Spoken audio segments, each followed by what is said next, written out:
The article, you have an online reading, excuse me, just trying to get a drink out. You have an online reading that deals with the shrinking population in Japan. What I didn't realize was that I didn't put on the syllabus or the online reading webpage an article that I usually hand out in class, which deals specifically with sexless marriages in Japan. And it's from The Guardian. I always hand it out every year. I just hand out a hard copy.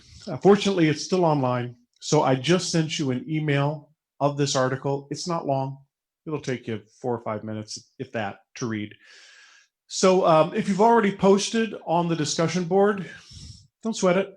Right? But this article will be, I think, important in helping you with your second midterm. So please make sure that you read it, whether you've posted to the discussion board or not. Make sure that you read this short article about sexless marriages, because it really does illustrate the problem with the shrinking population in Japan. Okay, let's get back to it. When we last left off, I was talking about the economy, and let's just do a real quick review. Prior to World War II, Japan's economy was highly centralized. It was not communist or command economy. It was, however, the government had a very important, if not direct, extremely influential role in bringing together these zaibatsus, right? These big business conglomerates. It's not necessarily a corporation. A zaibatsu isn't really a corporation. A zaibatsu would be considered a group of corporations.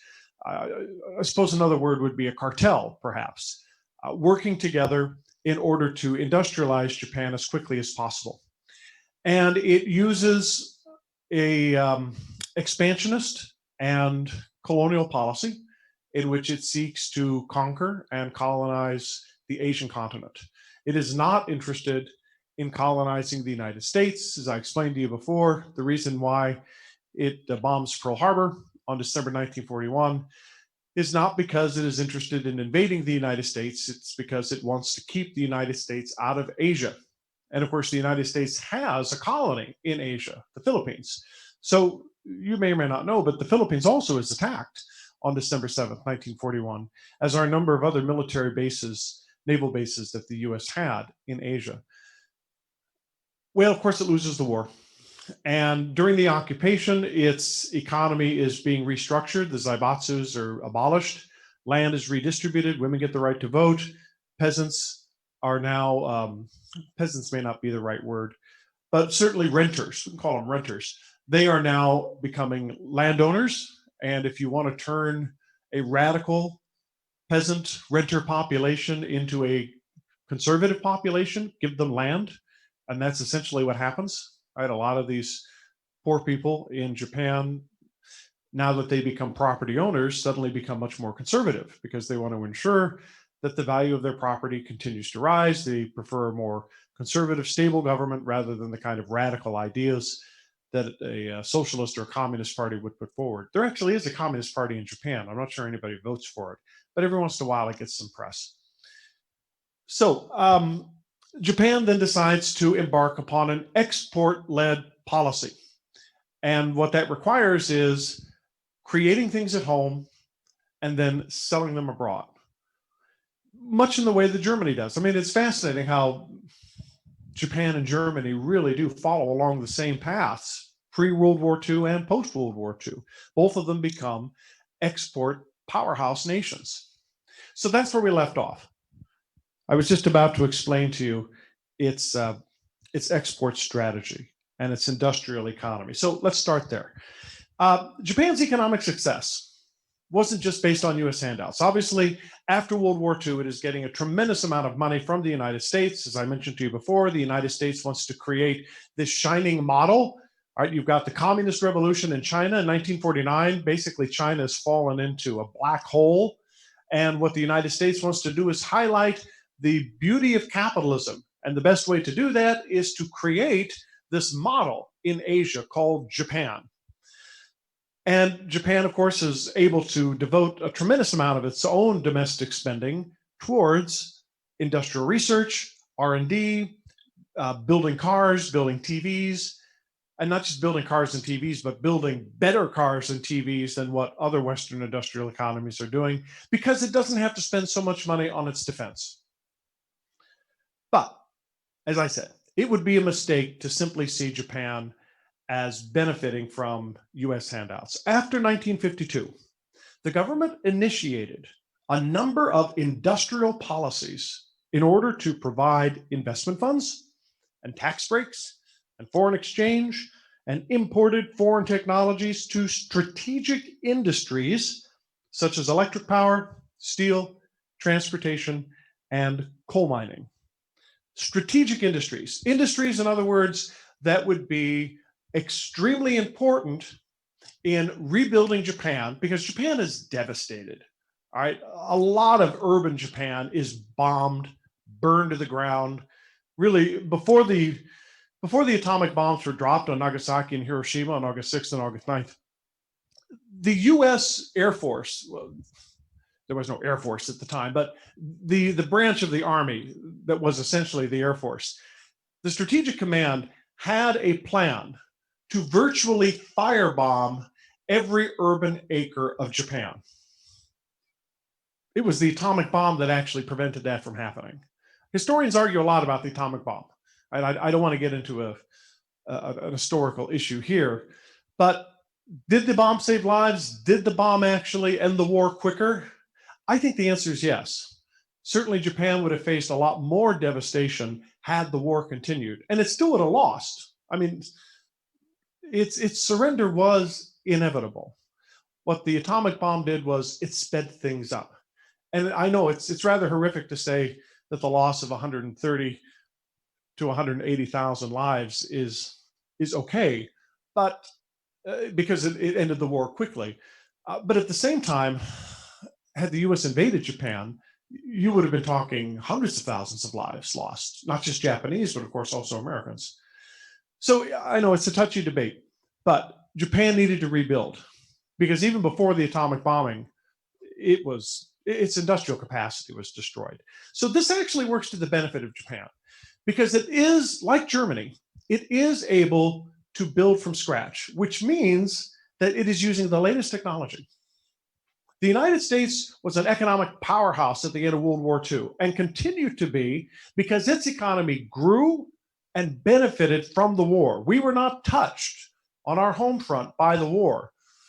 But what it also meant that was, by the 1950s and 60s, our technology was outdated, because we had been using the same technology essentially from the 1940s, whereas the Japanese were using brand new technology to rebuild their industries in the 1950s.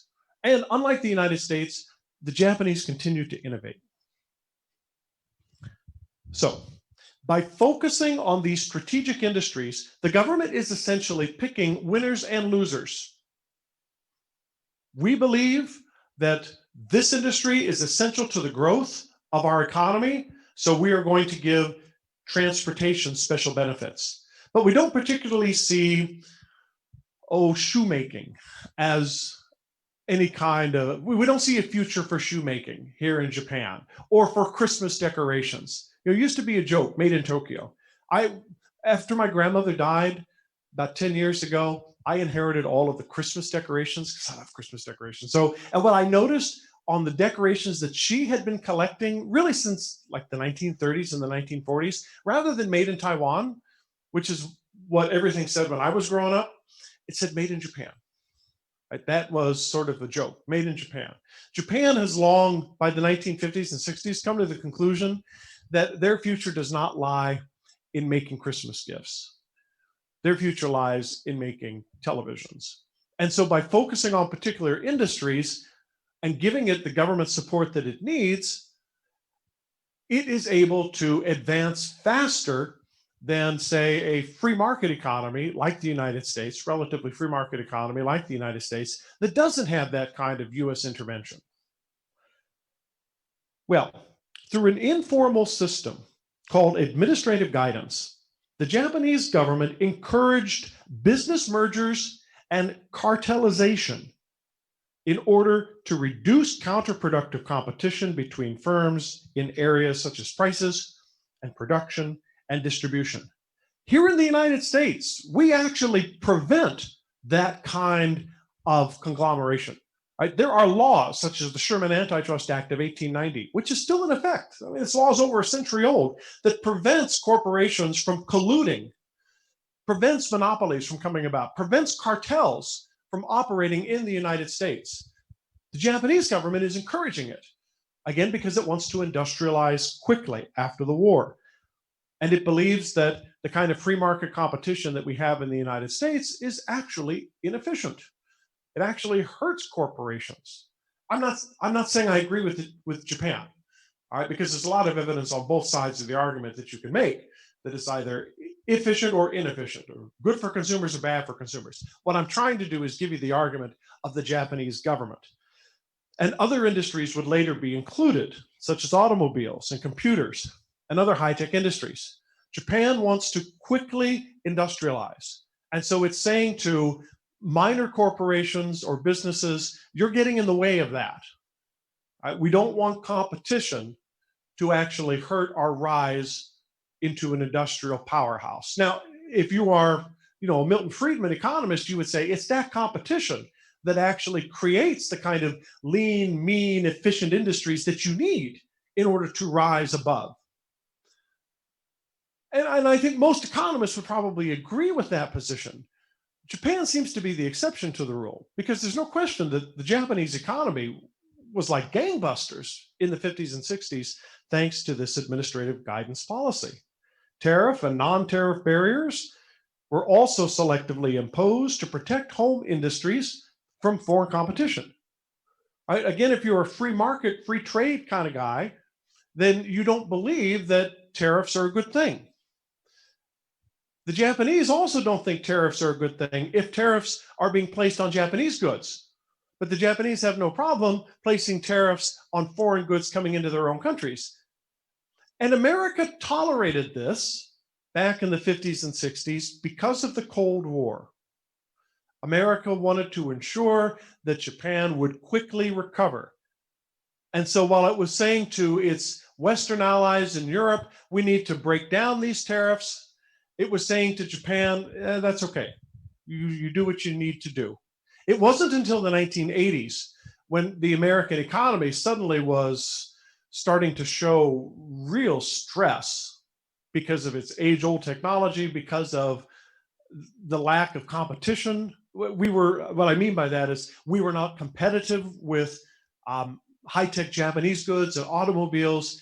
That's when the United States started to review its, what do we call it? In History 17A, I call it Let Sleeping Dogs Lie, right? The British government decided not to push the American colonists in enforcing tariffs on them, because as long as they were making money, they didn't want to, wake up the dog. The dog might bite. Well, in the case of Japan, we were more interested in the Cold War. We wanted to ensure that Japan would be a model capitalist country. And by the 1980s, when it was clear that it was a model capitalist country and it was also starting to kick our ass in a lot of technological industries, that is when we started to take notice. And in the 1990s, you actually do see a lot of trade conflict between Japan and the United States when Bill Clinton is president. Well, after the mid-1960s, with the stronger Japanese economy, more liberal reforms started to take hold in response to vocal foreign criticism. I should also say that tariffs are not good for populations either. The Japanese people certainly like the fact that they are making cars that other countries are buying. But when you place tariffs on goods that are coming into your country, what that means is that those goods are more expensive. The Japanese have to pay more money if they want to buy an American TV, if they want to buy an American car, if they want to buy anything made outside of Japan. It's just, I'm sure I mentioned this to you before, but it's just like with Trump's tariffs. Trump, keeps telling us, oh, China's paying these tariffs. China is not paying these tariffs. We are. The consumers pay these tariffs because the prices are increased on the goods that come into the United States. So it makes things more expensive for the population. So there's foreign criticism saying you're making our goods more expensive, making it difficult for us to sell. And there's also internal criticism from Japanese consumers who say, why is everything so expensive in this country? Even today, Japan's economy remains more extensively and effectively controlled and supported by the central government bureaucracy than in most democracies. I am very hesitant to call Japan a free market democracy.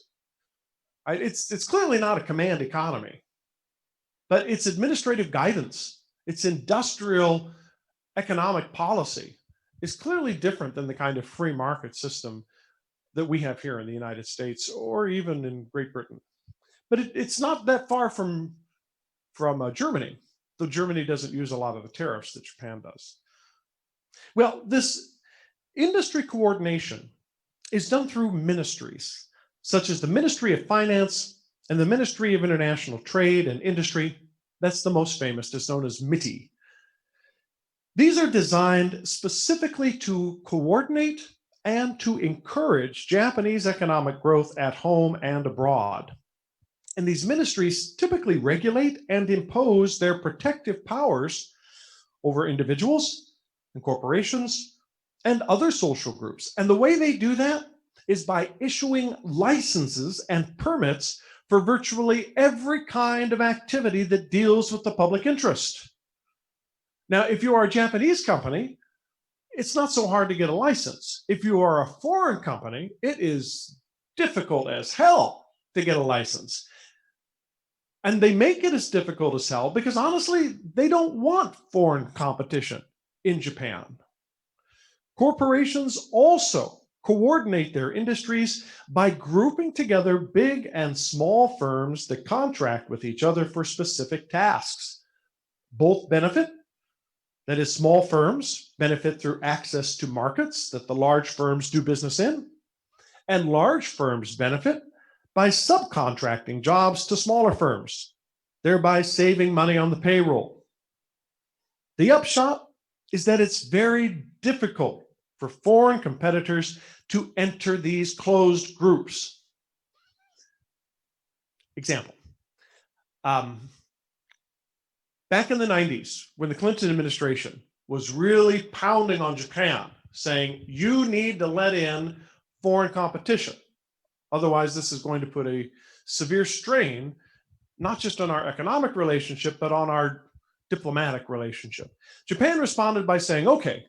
We'll relax some of the rules so that foreign competitors can come in. We won't make it so hard to get a license or a permit, which is good. That's an important step. But it didn't really solve the problem. And here's why. Because corporations themselves want to keep it in the family.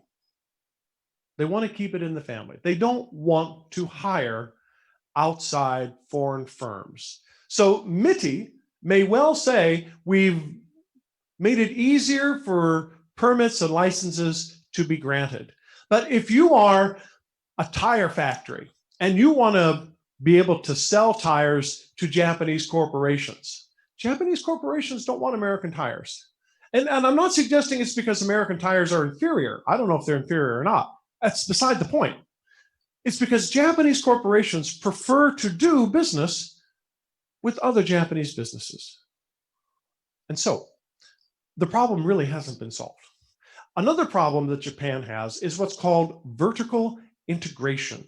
We used to see it here in the United States, although there are laws that make it more difficult for it to happen. Vertical integration is when one major company seeks to control all aspects of the production down to the sales line. And usually the best example is Standard Oil. John D. Rockefeller Standard Oil, back in the 19th and early 20th century, pioneered the idea of vertical integration. Not only was he pumping oil, he was also turning that oil into kerosene for lamps and gasoline when cars became useful, became popular. Now, normally you would think, okay, he's an oil producer, all right? But he's not just converting the oil, right? He's not just processing the oil. He's actually pumping the oil as well. And it's not just that, he's also delivering the oil because he would own a fleet of trucks. He wouldn't have to rely on some outside delivery company. all of that kerosene and gasoline would be delivered by Standard Oil trucks. And not only that, Standard Oil gasoline then would be sold at Standard Oil gas stations. So you don't have to rely on private gas stations out there that you're selling your gas to. You simply sell it yourself. So you control all aspects. Another example would be something like Toyota. Toyota doesn't just make cars. Toyota also makes tires. Toyota also makes radios, at least for its cars. Toyota also has a shipping line that it can deliver its cars. Toyota even has its own bank so that it can finance itself when it needs loans to expand. That is a modern example of vertical integration in which a car company like Toyota controls virtually every aspect of its manufacture to its shipping, to its sale, to even the financing of the company itself. It's very difficult to break in, therefore, to that kind of economic wall that is created. Even if the government is saying, oh, don't worry, we'll relax the laws so that more foreign corporations can come in. If the Japanese are so insular within their culture that they don't want to do business with outside foreign companies, then you haven't really solved the problem. Well, Japan's export strategy led it by the 1970s to become an economic superpower, second only to the United States at the time. By the 1990s, it had surpassed the United States as the world's banker, as the world's aid donor, even as investor in the Asia-Pacific region. The United States had been surpassed by Japan in those categories. Its success is based on a strategy that imports raw materials and turning them into industrial products, thereby adding substantial value to them, and then selling them back to the world for a large profit. So for instance, Japan doesn't have timber, right? It doesn't have old growth forests that it can harvest. So what does it do? It buys those trees, that lumber, from Washington State, from Oregon, from California tree sellers, and it buys it at a relatively cheap price. And then it ships it back to Japan and it turns it into fancy furniture or toothpicks or chopsticks. And then it sells those goods. I doubt it gets much money for chopsticks or for toothpicks, but my point is that it will take this cheap lumber and it will turn it into something of value that it can then sell at a very high profit. That is an export-led strategy. And because Japan doesn't have the kind of natural resources that the United States has, it has to bring these imports in. But these are raw materials that it's bringing in. And Japan really pioneers that. So much so, in fact, that although I'm not going to talk about it here, if you take me next semester for Poli-Sci 4 International Relations, we will discuss how other Asian nations, like Taiwan, for instance, like South Korea, like Singapore, even like China today, is using that kind of export-led strategy in order to pull itself out of what would at one time be called a developing nation into a newly industrialized nation. They're following that Japanese model. Well, this economic miracle, let's see, Japan is often criticized for its unfair trade practices. During the 1980s, for instance, it was dumping cheap microchips on the US market. Right? It was making microchips and then dumping them on the market. I hope you know what that term means. It doesn't mean that they're taking boxes of microchips and just, throwing them on the street. What I mean is that these microchips, say, cost 50 yen to make, but they're selling them at 25 yen.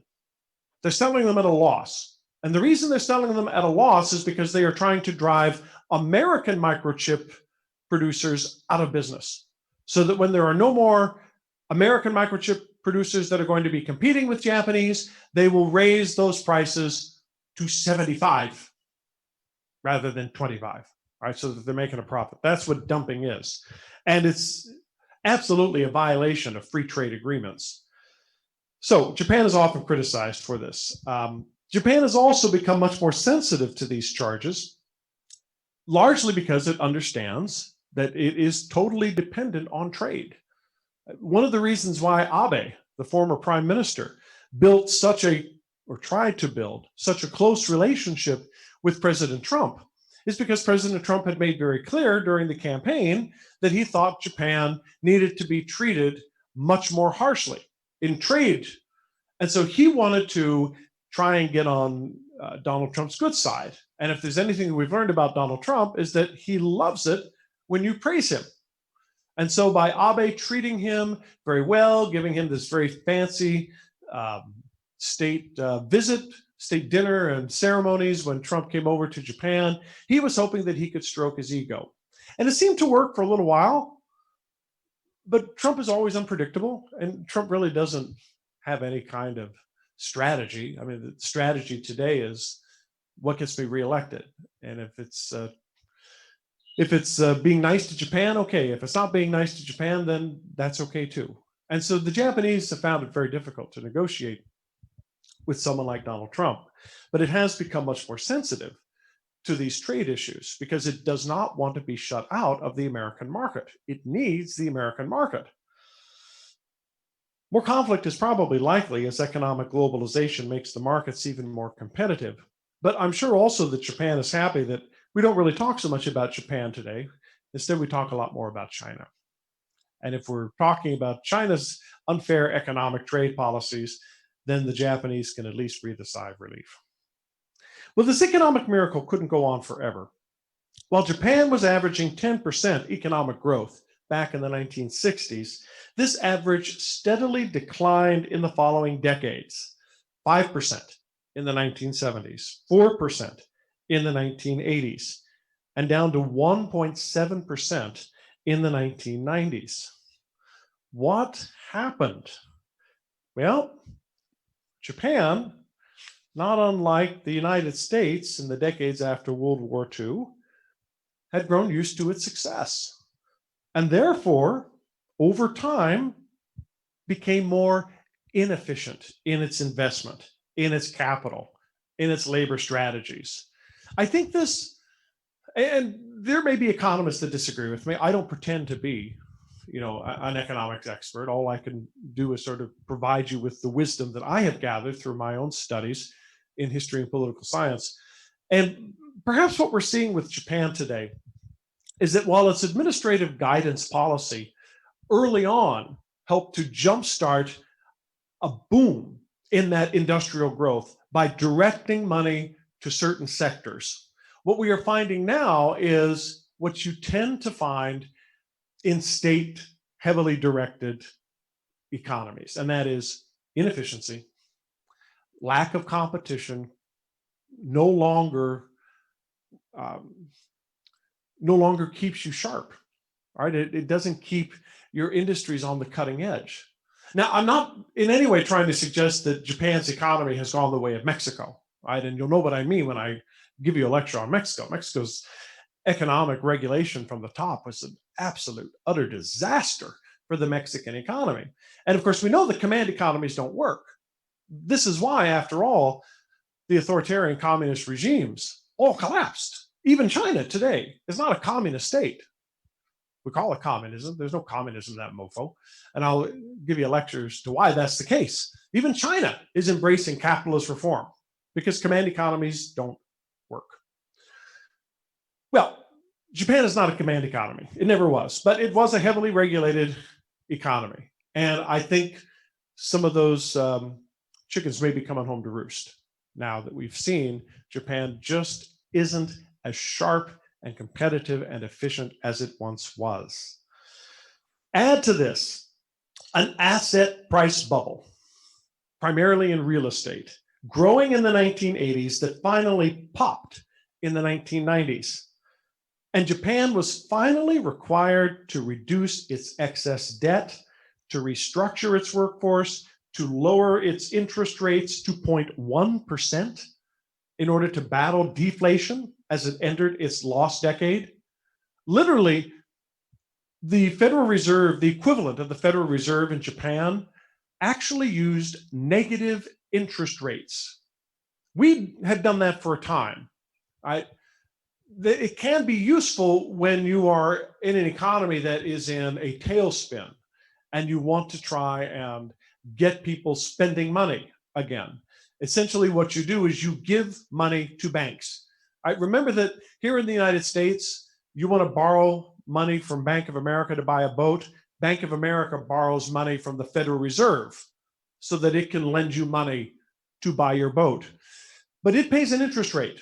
Let's say that if interest rates are 1.5%, then Bank of America will charge you, say, 3% on your loan.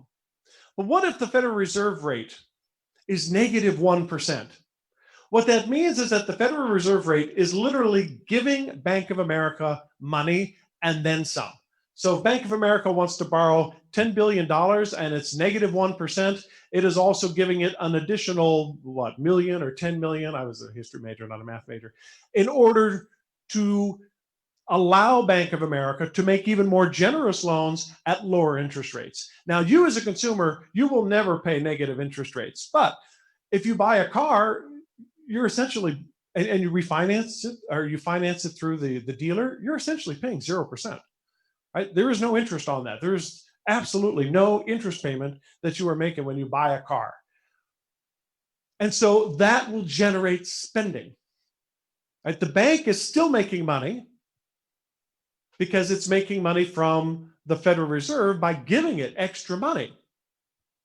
That's what a negative interest rate does. But once you go down that road, it's really hard to stop. And so Japan had negative interest rates off and on throughout the 1990s. And it never was able to fix the problem of deflation early on. Basically, you have a lost decade. Or perhaps actually we should call it the lost decades, plural. Because there was also very little improvement in Japan's economy in the first decade of the 21st century. Just when things seemed like they were turning around, you had the 2011 Honshu earthquake, which only made things worse, as citizens then cut back on inessential spending, thereby further contributing to a contraction in the economy. Japan is no different than the United States. It depends on consumer spending.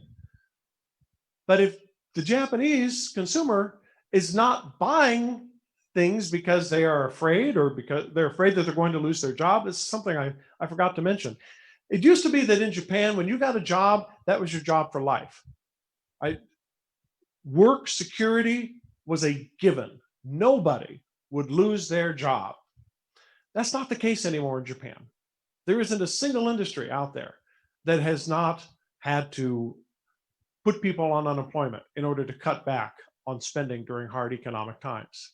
Right? But when you work for a corporation, and it used to be this way here in the United States as well, it changed pretty early on by the 1960s, late 60s and 70s. There was no longer this kind of job security. But in Japan, it was always a given until the 1990s. That's when you start to see this start to change. All right, I don't expect you to write this down. This is what I emailed you a few days ago. I just want to point it out so that, because as a comparative course, I think it is important that we keep in mind what these countries are doing. And this is the first time I've done this. What I would like to do is do it for each subsequent country. So I may, if I have the patience, this kind of took me a long time to put together. But what I would like to do is for each additional country, when we get to Mexico, when we get to India, when we get to Russia, we'll take a look at it. So what you can see in terms of its growth rate for 2020, you'll notice that all four of these countries have a negative growth rate, but that's entirely because of the pandemic. What I find very interesting here is that Japan has had the least disruptive in terms of negative growth rate, 5.8%, compared to the United States, negative 34%, compared to the United Kingdom, negative 10, compared to Germany, 7.8. And this is entirely, guys, because of the coronavirus response of the Trump administration. That is why you have this contraction, right? Japan, Germany, United Kingdom had some trouble, all right, early on, but Boris Johnson, once he got COVID, actually became a convert to dealing with COVID. Apparently getting COVID for Mr. Trump has not changed his view any. He still feels it's something that he doesn't have to worry about. And so that has created economic problems. Why? Because people are afraid. People aren't going to go back to work. People aren't going to go back to school. I'm not going to be teaching in front of a classroom full of students until people feel safe. And if you don't have a national strategy to deal with the COVID problem, people are not going to feel safe and the economy is not going to come back. So that's why you see the United States down so much further, because of its horrific, incompetent COVID response. But what you can also see is that Japan has had a lot more trouble in trying to build up its growth. Again, I find it very interesting here that Japan and Germany are virtually the same in terms of their growth rate. 2019, Japan is 0.7. 2019, Germany is 0.6. In 2018, 0.3. Germany had a much better year here, 1.5. But 1.7 in 2017, it was very close. It was 1.5 in 2018, but it's 2.5. So Japan is having serious trouble trying to get its economy back. And the growth rate in Germany, while steady, is not gangbusters. Neither has it been in the United Kingdom either. The United States has had a much better track record in the last 4 years. Unemployment rate, 2.9% in Japan, 10%. Again, that is a figure that is, we need to take into consideration this is because of COVID. If the economy can turn around quickly, which everyone is hoping for, Democrat or Republican, then that number is going to reduce very quickly. So it's better to look at what the employment number was, say, in 2019, 3.6. But that was still higher than Japan, and was still higher than Germany. Poverty rate, this really surprised me, 15% in Japan. In fact, I had to double check it just to make sure, because normally although Japan doesn't have a luxurious welfare state like, say, Germany does, although it's virtually the same in terms of poverty rate, you don't see much poverty in a highly industrialized country like Japan, particularly in an Eastern culture, which focuses so much on what's good for the group. So this did surprise me, particularly that it was higher than the United States at 9.2%, but still lower than Great Britain. That shocked me, 20% poverty in Great Britain. Finally, then, inflation rates. Inflation usually is, to understand inflation, you also want to take a look at the growth rate, because if the economy is growing too quickly, inflation is going to get out of control. As you can see, since the economy has been anemic in Japan for the last 4 or 5 years, so too has the inflation rate. It really hasn't gone very far. Okay, I have a video for you. Let's take a look. 私たちの命を支える食。今、大きな変化が訪れています。江戸時代からある天ぷらそば。今では食材の8割が輸入。いつの間にか私たちの食卓は外国に頼るようになっています。では、国内で作られる食料はどのくらいでしょうか。現在、日本の食料自給率は約4割。先進国の中でも最低です。ここまで低下した背景には、私たちの食生活の変化があります。昔はご飯、魚、野菜が中心でしたが、肉や油を使った食事が増え、米の消費は減っています。家畜の餌や油の原料となるトウモロコシや大豆は外国から大量に輸入しています。このような食生活の変化は栄養バランスを崩し、健康面での問題にもつながっています。また、多くの食料を輸入する一方で、手つかずや食べ残しの食品を大量に廃棄。その量は世界の食料援助の3倍にも及びます。米などの国産農産物の需要が減り、農地面積も農家も減少。高齢化が進み、耕作放棄地も増えています。今の食生活を 100% 国産で支えるのは困難です。日本は7割が産地。世界的にも特殊な国です。国内の平地を全て農地にしてもまだ半分足りません。また、輸入の大部分を少数の国に依存しており、相手国の影響を受けやすく、食料の供給基盤はとても脆弱です。食料をめぐる世界の状況は大きく変化しています。一つは途上国の人口増加。世界の人口はさらに増え続けると見込まれています。次に中国などの経済発展。肉や油の消費が増え、餌や原料となる穀物の需要が増加しています。さらにエネルギー問題。トウモロコシ、サトウキビがバイオ燃料に使われ、食料用との奪い合いが生じています。そして地球温暖化の進行。異常気象が頻発し、干ばつ、砂漠化、地下水の枯渇など地球規模で生産条件が悪化しているのです。国際的な状況の変化を背景に、最近日本では食料品が値上がりを始めています。今後、世界の食料問題がさらに深刻化すると見込まれる中で、食料を安定的に確保するためにはどうしたらいいのでしょうか。まず、私たち一人一人が自分自身の問題として受け止め、ライフスタイルを見直すことです。米などの国産農産物を中心とした日本型の食生活は、栄養バランスの改善にもつながります。また、食品事業者は消費者の求めに応じ、国産の食材や食料を提供し、それを分かりやすく伝えることです。そして農業者は限りある農業資源を有効に活用し、消費者や食品事業者の求める安全で質の高い農産物を提供することです。国産農産物の需要が回復すれば、ふるさと、農村に活気が戻ってきます。そして私たちの食卓は自分の国で作られた農産物や食品で豊かになり、自給率が向上し、食料の安定供給につながります。日本の豊かで確かな食を未来の子どもたちに残していくことができるのです。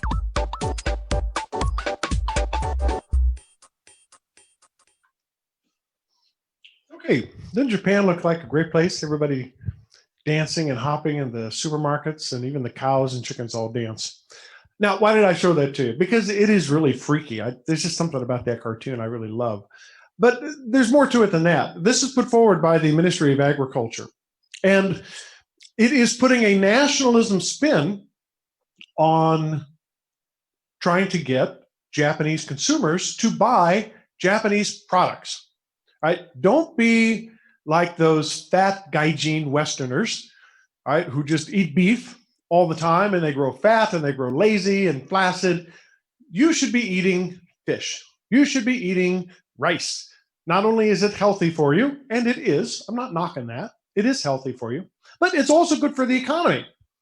Now, they also try to put it in a global context. It's good for keeping global warming from getting out of hand. It's there are a lot of international reasons as to why it would be a good idea to stick with your traditional diet. And again, I'm not knocking that either. But the purpose of the Ministry of Agriculture is not to get Japanese to think about global warming. It's not to get Japanese to think about hungry people in India that may be suffering because Japan is creating biofuels out of corn. It's to get Japanese to buy Japanese products and putting it in this nationalistic context while also adding a little of the global citizenship aspect to it certainly doesn't help. But the Ministry of Agriculture is trying to promote Japanese agriculture. Okay, Now, while everything that I explained to you about the political economy is really important in understanding Japan, it's not necessarily going to be useful for your first midterm. Everything that I say from here on will be. So listen up. Let's talk about government and policymaking. Japan is a constitutional monarchy and a parliamentary democracy. And if this sounds familiar to Great Britain, you get 2 points.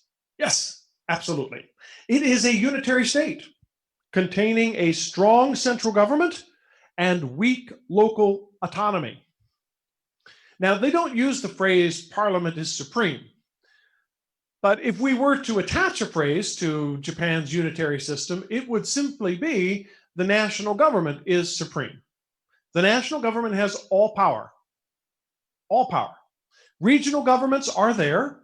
You have prefectures. You have, in some cases, cities like Tokyo, which we in the West think of it as a city. There actually is a governor of Tokyo because it's so big. But whatever power these regional governments have are given to them by the national government. Because in a unitary state, all power lies with the national government. And what the national government gives Tokyo today, let's say, I honestly don't know what powers the city of Tokyo has, but I can guess. I'm sure it probably has powers that it can raise local taxes. It no doubt has powers that allows it to conduct limited spending on, say, infrastructure projects, although mostly those are done at the national level. Perhaps something along the lines of education. But it doesn't really matter what powers Tokyo has, or what powers Yokohama has, or what powers Hiroshima has, because all of those powers can be taken away tomorrow within a unitary system. This is a centralized all power to the national system, just like Great Britain. Power, in fact, is held closely by the central government. And I'm going to give you a statistic, and I want to see this in your midterm. Ready? The central government collects 2/3 of all taxes raised by governments and provides 2/3 of local government expenditures. All taxes that are raised in Japan, of all taxes, whether it be from the national government or whether it be from the city of Tokyo, of all of the taxes raised in Japan, 2/3 of those taxes are raised by the national government. That's the first part. Second part, of all of the spending done in Japan, say on infrastructure, say on schools, 2/3 of local government expenditures is provided by the national government. So whatever spending Tokyo is doing, or Yokohama, or Hiroshima, 2/3 of that spending is actually provided by the national government. Now, why is that important? Because this is a concrete example to show you just how powerful the unitary government is. California does not rely on federal spending for its schools. It relies on state spending. And it raises that money through property taxes, through income taxes, through a wide variety of different fees. Now, does the federal government provide any funding? Yes, it does. It provides funding, for instance, for disabilities. It provides funding for different types of learning categories. But the federal government contributes nothing to my salary or to the beautiful classroom that I am speaking to here empty, or to the wonderful tech that we have here. That's all provided through state and local funding. But this is a federal system where California has the right to raise whatever revenues it wants and to spend it however it wants. That's not the case in a unitary system. I gave you the example of how Margaret Thatcher in Great Britain sought to cut back on taxes and on welfare spending, and then city councils around the country that were run by the Liberals or the Labor Party sought to increase taxes so that they could provide that spending that the government was cutting. And Margaret Thatcher said, you can't do that. She prevented city councils from raising taxes and increasing spending. Because in a unitary system, the national government can do that. But the federal government cannot say to California, by the way, you can't spend any more money on community colleges. Right? The Trump administration has been trying to say, if any schools implement this 1609 project, which if you don't know what it is, look it up. Very controversial, even among historians like myself. The 1609 project, if any of these schools use the 1609 project, we will cut federal spending. Well, go ahead, because we hardly get any federal spending from the federal government anyway. So the federal government can't, in the United States, tell schools what they can and cannot teach, but they can in a unitary system, because all spending in the Tokyo schools is going to be coming from the national government, or much of it. So that is a key example. I expect to see that in your midterm. Could you, sorry to interrupt, could you repeat the first point that you made about the two-thirds? Thank you. Absolutely. So the central government collects 2/3 of all tax revenues in Japan. Of all of the tax revenues collected in Japan, whether it be from the national government or from city, local governments, 2/3 of that is collected by the national government. And then 2/3 of all local government spending is paid for by the national government. And the reason why this is so important is because if Tokyo wants to build a road, it has to get the national government approval. Now, since the government of Japan is in Tokyo, chances are that it's going to get the approval that it needs, because politicians are probably going to be using that road as well. But what if you're Okinawa, an island off southern Japan, and you want to make a road, and the national government says, why? Because the national government doesn't really care about what's going on in Okinawa. And I'm not suggesting it's because they're Okinawans, so that we'll talk about how Okinawans are discriminated against. What I'm suggesting here is that because in a national unitary system, you have a national government that is making all of these decisions, when local governments know most what they need. This is one of the advantages I explained to you of federalism. We don't have to rely on Washington, D.C. to fix potholes on the Los Gatos freeway here, or the 85 freeway. Because honestly, Washington doesn't care about potholes in San Jose, but San Jose residents care about it. And so we have representatives here at the city council level, at the state level, who have the ability to fix those potholes.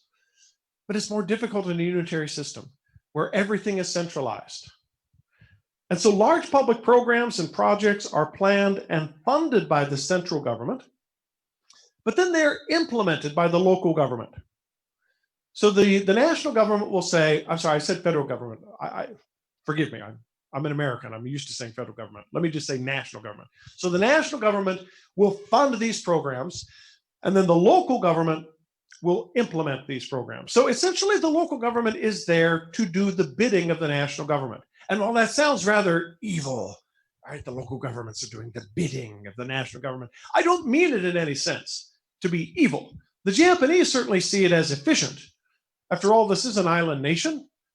Although it has a lot of people living on it, it's a relatively small location. And so you would think that a unitary government, like a unitary government in Great Britain, would certainly be more efficient at controlling it. We wouldn't say, for instance, that California is too big for Sacramento to govern, and yet I think Japan is smaller than California. So this type of unitary system, while favored by those who prefer a centralized nationalist system, has impeded greater democracy in Japan because it discourages citizen participation in local government and politics. And it also makes the central government insensitive, even indifferent to local interests and opinions. I understand why Senator Dianne Feinstein or Senator Kamala Harris or really any Washington, D.C. official, I understand why they may not care about potholes in San Jose, because honestly, they have other things to worry about, like making sure we don't go to war with China or Russia, or dealing with a COVID crisis, or putting a Supreme Court justice on. There are national issues that they need to deal with. And in a federal system, we have a local government that can deal with local concerns. But in a unitary system, you have to rely on the national government for even local concerns. Yet these national governments deal with the same issues that any other national government, federal or unitary, is going to be dealing with. And so the Tokyo government may not care so much about potholes in Okinawa. Political scientists refer to Japan as an uncommon democracy. Excuse me. Others, less charitably, call it a zombie democracy. Why a zombie democracy? Because throughout most of its post-war history, although it has had a multi-party system, in reality, it is a dominant one-party rule. The dominant party extends its life by shifting coalition groups, by balancing old against new interests, and by broadening its support base. Now, this type of democracy is cyclical, political scientists will argue, and it's bound to come to an end despite its use of government offices to maintain its power. There was a time 5-7 years ago when it looked like it might already be coming to an end in Japan. I'm going to tell you about political parties a little later. But what I want you to understand right now is that the LDP, the Liberal Democratic Party in Japan, has been able to remain in power because it is constantly shifting coalitions. I hesitate to even give it an ideological determination. Although it is a center-right party, there are times when it's less concerned about ideology and more concerned about how do we get reelected. And so, for instance, the Republican Party is a center-right party here in the United States. Small government, pro-business, culturally conservative on social issues. The LDP is pretty much whatever you want it to be in order to be reelected. And so if that means we're going to protect big government because we need all of these bureaucrats to vote for us, okay. If it means we're going to promote a trade policy that is beneficial to big business, okay. If it means we are going to find a way to increase wages for workers because we want workers to vote for us, okay. There's really no ideological core to the LDP. It's pretty much whatever group who will join our coalition and continue to reelect us, we support. As long as we reach that threshold, we support them because now we can maintain our majority. And so that creates a lot of dissatisfaction overall in Japan because you don't know what parties stand for, and because the LDP party is basically a party that wants to maintain the status quo. And the status quo in Japan is one of, honestly, particularly at the government level, inefficiency, right? A bloated government, a bureaucracy that is not as bad as what you will find in India, but increasingly is becoming more bloated, right? Because the LDP doesn't want to lose bureaucratic votes, so it's not really interested in reforming government. You have a reform party in Japan, and occasionally they are able to win seats. Once they even formed a coalition with the Democratic Party in Japan, which is also a pro-reform party. But these parties never last. The LDP always finds a way to come back. Pretty amazing. Well, the National Diet is a bicameral legislature in which both houses are popularly elected. There is an upper and lower house, but they are virtually indistinguishable. The big difference is that the prime minister is from the lower house. Constitutionally, the Diet initiates legislation while the executive implements it. But as in many parliamentary democracies, the reality is that the prime minister, as I said, chosen from the lower house, and his cabinet initiate legislation which the Diet is expected to ratify.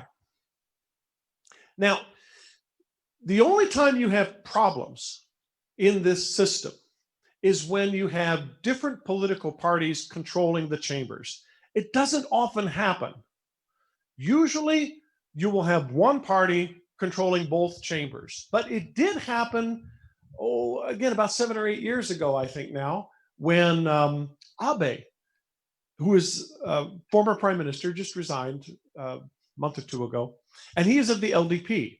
And the LDP had a rocky few years, and the Democratic Party was able to win seats in both the lower house and the upper house, and thereby control the prime ministership. But then they lost the lower house. And so you had split government. It was difficult for Abe to pass the laws that he wanted because he could not get the consent of the upper house. Finally, then, when the LDP in the following elections were able to take the upper house, it was no longer a problem. And today you still have LDP control of both chambers. So you don't usually find gridlock in Japan. And when you do, it's usually short-lived. Because as I said, once the Democrats had lost the lower house in the subsequent elections, and they're staggered elections, in the subsequent elections, they also lost the upper chamber. Now, I'm not going to go over the nitty-gritty of here's how the upper chamber works, here's how the lower chamber works. We've already talked about parliaments in Germany and in Great Britain. Japan has a lot of unique aspects that really don't translate to any other countries. If you're interested in the nitty-gritty of government, I would encourage you to go back to the textbook and to take a look at it. Certainly you want to read it because you will be taking a quiz on Japan and it may ask you about it, but I don't find it particularly useful, particularly in regards to your midterm. And right now I'm focusing on the big picture. I want to make sure that you have an understanding of what it is that you need to focus on. And what you don't need to focus on is, well, what happens if you have a separate party in the upper chamber and the lower chamber? It's not relevant. All right, so don't worry. You're not going to be talking about it in a midterm. You may get a quiz question on it because the quiz questions are provided by your publisher. So you got to read the textbook for that. Now, senior LDP policy committee heads, Liberal Democratic Party, forgive me. I'm going to be using the acronym here, though, the LDP. And the reason why I'm using the LDP as an example is because they have been in power almost continuously since the end of World War II. So senior LDP policy committee heads, bureaucrats, and special interest allies, and by that I mean allies in agriculture and construction and education, transportation, communications, big business, they collude to introduce and to pass legislation. And they work together because it is in their self-interest to do so. Special interest groups are promoted by friendly politicians and bureaucrats. Bureaucrats have their turfs protected and often enlarged by sympathetic politicians. And politicians have their campaign war chests filled with contributions from grateful interests. If this sounds familiar, it should, because iron triangles are also a serious problem here in the United States. But they really are a model problem in Japan. And I think this is largely because of shifting coalitions within a parliamentary system. Here in the United States, the NRA, for instance, is not really an interest group that's going to be working with the Democratic Party. Right? Labor unions are not really an interest group that are going to be working with the Republican Party. But if you are a transportation industry and you want to get as much support as you can, you're going to be building support within that parliament across the aisle because you want more freeways in Japan. More people will buy cars if there's less traffic. So we need to build more freeways. But on the other hand, you have interest groups that are saying we need to promote public transportation because we are choking on pollution and traffic here in Japan. So let's build more trains and subways. The problem with iron triangles is that if they can find just enough members to pass both policies, you now have two policies that are in contrast to each other. So we need to build public transportation so that we are less reliant on fossil fuels and driving. But at the same time, we're going to build more freeways so the Japanese can drive more cars. That is a completely contradictory policy. And that's the problem you have with iron triangles. Not only does it feed the the pork barrel mentality, but all of these triangles are working across purposes and presenting a disjointed and often incoherent national policy for the government.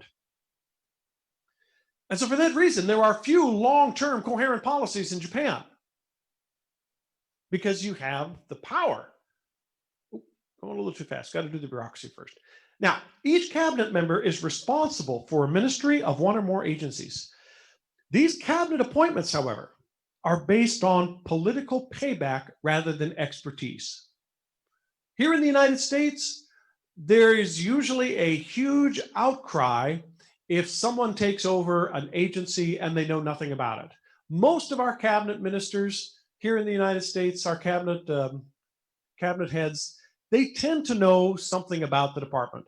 Every once in a while, you will have someone like George W. Bush appoint someone to FEMA who actually knows nothing about Federal Emergency Management Agency, but he was great at raising racehorses. And what happens? Well, Katrina happens and puts New Orleans underwater, and FEMA is totally unprepared because its director has no idea what he's supposed to do. That can be a problem. But by and large, most of our cabinet ministers, both Republican and Democrat, tend to know what they're doing. In Japan, that's actually not a requirement. If you don't know anything about defense, don't worry about it. If you know nothing about the Treasury, don't lose any sleep because you aren't really going to be running the department anyway. With such little knowledge in the agency that they control, plus a high turnover in these positions of party members, these ministers are actually at the mercy of the career civil servants that serve them. And we see this very similar in Great Britain as well, right? Where all of the ministers are of that, blue blood class. They all went to Eton, but it's actually the lower bureaucrats who went to the trade schools or the lower colleges that run the government. Same thing in Japan. All of the ministers are basically holding on to these positions because it's what is necessary to move up that party ladder. But they don't know what to do, and they aren't going to stay around long enough to find out. And they don't need to learn anyway because the lower cabinet, the lower ministers, the bureaucrats, they're the ones who actually run the government. They are depended upon to discharge even routine ministerial duties, including answering questions in the plenary sessions and committee meetings of the Diet. Imagine if Secretary Pompeo, Secretary of State, didn't go to the Senate to answer questions about foreign policy, but instead just sent a lower aide. We would be scandalized by that, but not so in Japan. Because everybody knows that, well, the Secretary of State in Japan probably knows something about foreign policy, but certainly the Ministry of Agriculture. I mean, if the Ministry of Agriculture grew up in Tokyo, do you think he knows anything about agriculture? Of course not. So what does this mean? Civil servants are powerful, but they're not invulnerable. In fact, there is a requirement in Japan that they must retire at the age of 55, which is pretty young. Right? 55 is pretty young. The Japanese live pretty long. Even Japanese men tend to live pretty long, despite the high smoking rate. Japanese men tend to live pretty long, which means you may have another 20 years of trying to find something else to do. But keep in mind, you got that job as a bureaucrat when you were probably 22. So you've already been in the job for over 30 years. I didn't get this job working at West Valley College until 2002. All right, so I was in my 30s when I got this job. And that's because I went to graduate school. I took some time off. Took me, I wanted to make sure that this is what I wanted to do. But if you're working as a bureaucrat in Japan, you get that bureaucratic job straight out of college. So you're 22, 23, you take that job and you're forced to retire then at 55. So you've already worked 32 years in that job. That is a hell of a long time. 32 years. I've been here 18 years. Sometimes it feels like 30 years, but it isn't. So what does that mean? That means that by forcing them to retire at 55, it prevents them from building up these fiefdoms, because that's the danger. If you have a cabinet minister that actually knows nothing about the agency that he is directing, then you want to make sure that these bureaucrats who are not elected don't become so powerful that they thwart the will of democracy. And that's always a danger. Democracies need bureaucracies in order to operate, but bureaucracies are inherently undemocratic. And if they become too powerful, can even thwart democracy.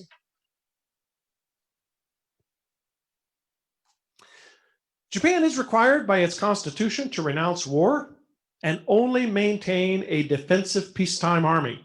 This is Article 9 of the Japanese Constitution, which, remember, I told you was practically written by Douglas MacArthur. Yet Japan's self-defense forces, its SDF, ground, maritime, and air, is one of the best equipped in the world. As late as 1990, Japan was the largest military spender in Asia. It is no longer. China is now the largest military spender in Asia. But it maintains a force that actually rivals most Western European nations. Right? It's a self-defense force, but it's a pretty damn good self-defense force. Well, even with this spending, it only spent 1% of its GDP on defense spending, compared to China, which used to spend 2%, though everyone expects that to be higher now, on military defense. This post-World War II de-emphasis on military spending has allowed Japan to focus on domestic economic ventures that could grow the economy and therefore make it more competitive in the trade market. And if you are building an export-led strategy at home, you don't want to be spending a lot of money on tanks and ships. You want to be spending it on high-definition TVs. Now, theoretically, Japan's judiciary is an independent body and is split into 3 levels: supreme, regional, and district courts. In reality, Japanese courts are reluctant to exercise their right of judicial review over matters that they deem political. Now, quick review. Judicial review. Judicial review is what creates that separation of branches. When a court can say, legislature, executive, you have now passed and signed a law that is unconstitutional, and we are going to throw it out. That's what our US Supreme Court has. Right? Our US Supreme Court has the ability to determine a law as unconstitutional. And not only that, our Supreme Court has an ability to even advance certain rights, like, for instance, abortion. Abortion is legal in this country not because Congress passed a law, but because the Supreme Court made it legal. Gay marriage is legal in this country not because Congress passed a law making it legal, but because the Supreme Court said it would be legal. That's judicial review, the ability to throw out or even advance rights, to throw out laws that the legislature and the executive have passed. Japan has that. Japan has judicial review. Right? This is why it's important that you note in your midterm that the Diet and Parliament from Great Britain are not equal. Parliament is supreme. Although there is a Supreme Court in Great Britain, it does not have the right to overrule what Parliament says, because Parliament is supreme. If the Supreme Court in Britain simply says that, Parliament, you passed a law that is unconstitutional, all the House of Commons has to do is pass a law that says it's now constitutional. That's all it takes, because Parliament is supreme. This is not the case in Japan. Right? Japan does not use the Westminster model. Please remember that. The Westminster model is a unitary model, but not all unitary systems use it, because the Westminster model says that Parliament is supreme. And in Japan, the Diet is not supreme. The judiciary has the right to overturn any law that the Diet passes. That's in theory. The reality is that it rarely does so. Rarely does so.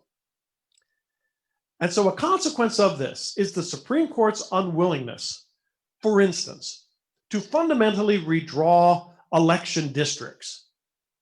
These election districts were drawn after World War II. These election districts give tremendous representation power to rural residents. And that's because after World War II, when the cities were still evacuated due to the bombings, most Japanese lived in these rural communities. And so the lines were drawn to represent where Japanese were living. These lines have not been redirected in any meaningful way. Most Japanese today live in urban areas, not in rural areas, yet rural areas continue to predominate in political power. That's a problem. We don't have that here in the United States because the Supreme Court has said that every district has to be equal, relatively equal, but not so in Japan. So why doesn't the Supreme Court in Japan rule that to be unconstitutional? Well, there are a number of reasons. One is most justices believe that the legislative and executive branches of government represent the people's will more directly than the judiciary. There's also a weaker case law tradition in Japan than in the United States or the UK. I don't think it's unfair to say that we are so happy. We love to go to court. The Japanese do not. Asian culture in general does not. Many judges also are conservative. They were appointed by the LDP, which has been in power for so long. And therefore, they agree with the conservative policies of the government. They aren't going to come out against, for instance, an electoral strategy that benefits them. There is also a traditional reluctance in Japan to resort to litigation to settle disputes, and there is a lack of tradition of judicial review in a country where the emperor, for so long, at least symbolically, if not in reality, made all of the decisions. You simply didn't challenge the emperor. So it's important to remember this. The judiciary has the ability to overturn anything that the Diet passes, but it is reluctant to do so for the reasons that you see on your screen. Now, separation of powers. Separation of powers. We're going to stop here, but don't log off because I'm going to spend the next 5 minutes talking about your midterm. This is a good place for us to stop. You aren't going to need to talk about political parties on midterm number 1. Political parties would be useful to talk about for midterm number 2. So this is a good place for us to stop. I can finish up this lecture, I'm pretty sure, on Tuesday, most of it anyway. And then on Thursday, we have a film on Japan that I'm going to be showing you. So whatever I need to finish on Thursday, I can, and then we'll pop in the film. What I want to do is bring up the midterm study guide.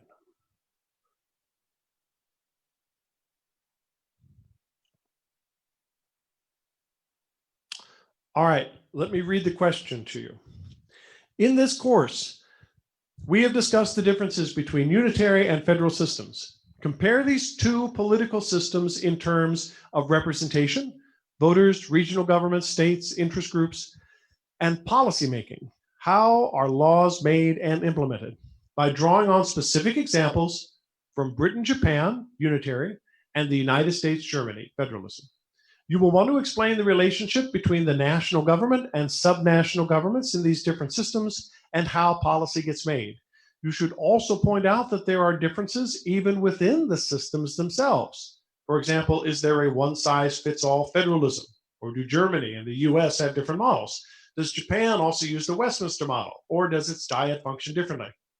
Draw some conclusions as to which system you feel is more efficient and or representative. You might find that none of these systems fit both criteria, but it's entirely up to you and how you make your case. Do you favor a unitary system or a federal system? Why? Now, the only part of this question that does not have a right or wrong answer is the last part. Do you favor a unitary system or a federal system? If you tell me that you favor one, I'm not going to say, oh, you're wrong. What I am going to do is judge the quality of your answer based on the why. What reasons are you giving me? What is the basis of your argument? For everything else in that question, there are right and wrong answers, right? So if you tell me that Japan is also using the Westminster model, that's obviously incorrect. Here's what I want to say in regards to this. You are not comparing and contrasting four countries. You are comparing and contrasting two political systems, unitary and federal. That is your task. What is the difference between a unitary system and a federal system? And in order to do that, in order to show me the similarities and the differences, you are going to draw on examples from the four countries that you have been studying. This is such an important distinction because I know no matter what I say, some of you are going to be writing a paper that simply says, well, here's Great Britain, and here's Japan, and here's Germany, and here's the United States. Where's my A? Right? That's not an A. That's probably a D. Because that's not your assignment. Your assignment, let me say again, is not to compare and contrast four countries. Your assignment is to compare and contrast two political systems, unitary and federalism.